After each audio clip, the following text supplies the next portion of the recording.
Hello from the Carers Information Service in Croydon. This is a short presentation for carers who are new to caring. Perhaps you have just become a carer for a parent or a relative, or your child has just been diagnosed with an additional need. You may be looking after a friend or a neighbour. You may care full-time, you may live with the person you care for, or you may just pop in to keep an eye on someone you're looking after. Whatever your situation, we're here for you to help with advice, information and support. Remember, you're not alone as a new carer. There are 13.6 million carers in the UK. At least 4.5 million people became carers this year due to the COVID-19 pandemic. In Croydon alone, there are over 35,000 unpaid carers. Like you, 6,000 people each day become carers. You might have known that this role will be yours one day, or it might have been completely unexpected. It's a role that can be rewarding, tiring, confusing, and sometimes lonely. But you are not alone. Becoming a carer can mean facing lots of different emotions. You might be happy to be a carer. You might feel angry that this has happened to you. You might feel sadness because of the changing health of the person you care for. And sometimes you might feel all of these in one day, and sometimes even in 1 hour. Caring is a job, and for some people this means a 24/7 job. The job description might also seem huge. You might be cooking, cleaning, nursing, supporting, administering, liaising, managing, and a whole host of other jobs. But remember, there's lots of help available. Start with a visit to the Carers Information Service. There is lots of information and advice on the website, or just a call away should you need it. Firstly, remember you need a break. Use whatever help you can to take some time off and recharge your batteries. Just an hour away for some exercise or to see a friend can make all the difference. Ask friends and family for help so you can make this happen. And tell people you are a carer. As a new carer, it will take time to adjust. Make sure you don't overdo things and try to keep an eye on your boundaries. This is a marathon, not a sprint, so try not to push yourself too hard. Save some energy for another day. And again, you are not alone. Find and talk to other people who are in the same situation. There are lots of online forums for carers. There are also groups which meet for activities and support. Other carers are a mine of information and have trodden this path before you. Don't be shy. They can help signpost you to other help that has worked for them, and it also might save you some time. Other carers say it's important to get assessments done as soon as you can so that you're in the system. Talk to the Carers Information Service if you want to find out more about carers assessments. Plan ahead. Keep a list of emergency numbers and details just in case anything changes. It will save you time and helps you feel more in control. Try to keep up with your own networks, friends and communities. It might feel like an impossible task as your life has gone through a big change, but try and make time for keeping in touch. Perhaps send an email each day, send a postcard or book a phone call with a friend. Prioritise your own health and well-being. Remember to put your own oxygen mask on first before helping others. And ask for help. Ask for help. There is a wealth of information and support out there for carers. Please make use of it. So, what are the things you need to know as a new carer? We asked a group of new carers what would help other carers to know about.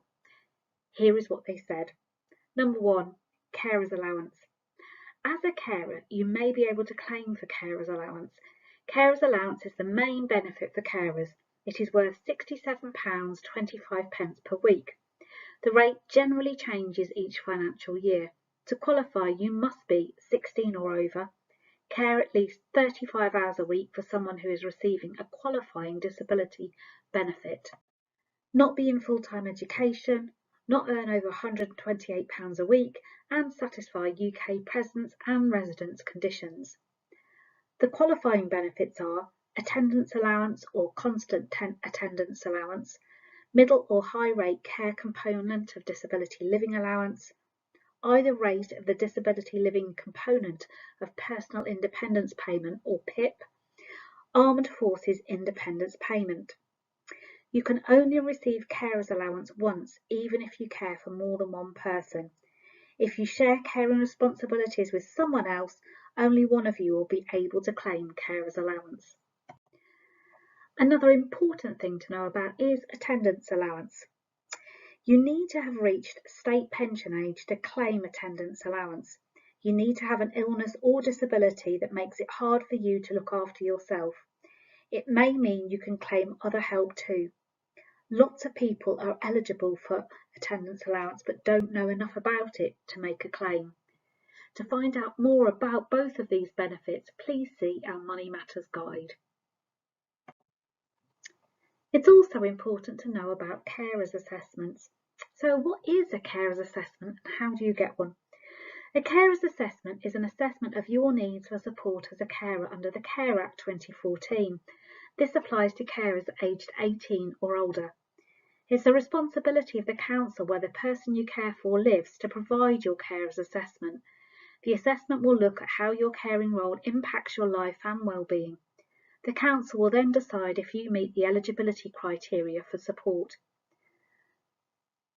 Please be aware that if assessed as needing a break from caring, or sometimes called respite, this counts as a service for the person you care for, and they may be financially assessed for their ability to pay for care and support. The Carers Information Service provides carers assessments for carers of adults living in Croydon. To find out more, contact the Carers Information Service.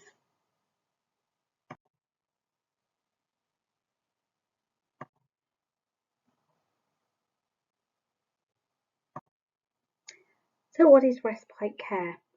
Respite care is replacement care to give you a break from caring. You can arrange this privately through family and friends or through your local council. If the person you care for needs more support or you need a break from caring, you or the person you care for can get in touch with your local authority social care department and ask for a needs assessment. In Croydon, contact the Croydon Adult Social Care Team if you care for an adult. The needs assessment should look at the person's care and support needs regardless of any support you currently provide as a carer.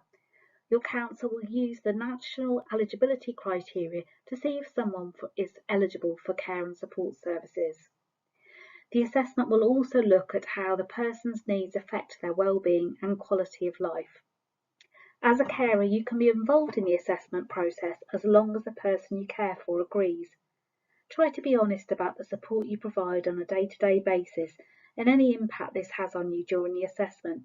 It should not be assumed that you are happy to carry on as you are, so be clear about what you're able and willing to do.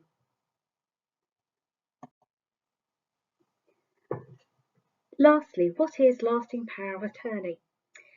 Lasting power of attorney allows a person to make decisions on behalf of a person who lacks mental capacity.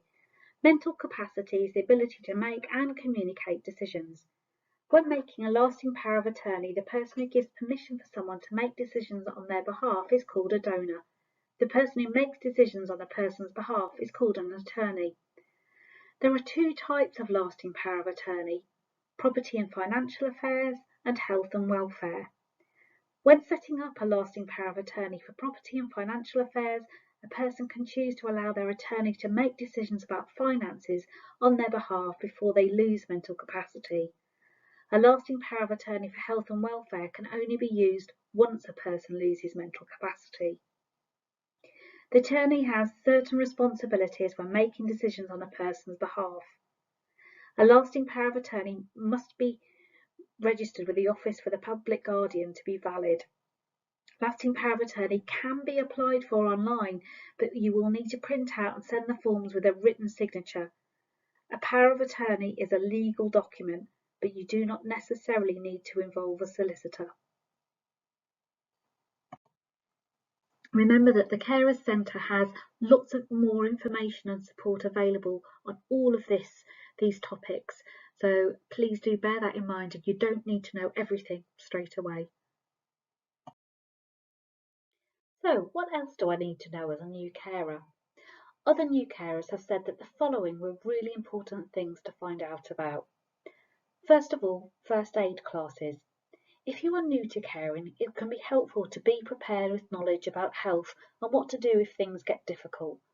Contact the Carers Information Service, who will let you know of any planned first aid classes for carers or signpost you to resources online. It's also important to have someone to talk to. This might be a friend, a partner or relative, or perhaps you would find it easier to talk to a professional. Being a new carer can be a hard adjustment. If you need counselling support, talk to your GP or the Carers Centre for more information. Find out as much as you can about caring can help you navigate the journey ahead. There are lots of resources, workshops and information at the Carers Information Service. You can find help on anything from money matters to transport to finding a care home. It's also important to take care of your own health. Remember, getting a good night's sleep, taking care of your diet and having fresh air and exercise will help you cope better. It's so easy to forget about your own needs when you're caring for someone else, but it is crucial to keep on top of your own needs too. And remember to be really kind to yourself as a new carer. If you'd taken on any other new job, people would expect you to struggle occasionally, to need some help, and to not know your way around. Caring is also that job. Help is here. So do remember that the Carers Information Service is here for new carers just like you. As one new carer told us recently, I didn't know about the support I could get until I came here. As a new carer, if you need any further help, please call us on 020 8649 9339 and take option 1. Or you can email us at info@caresinfo.org.uk, or there's lots more information on our website.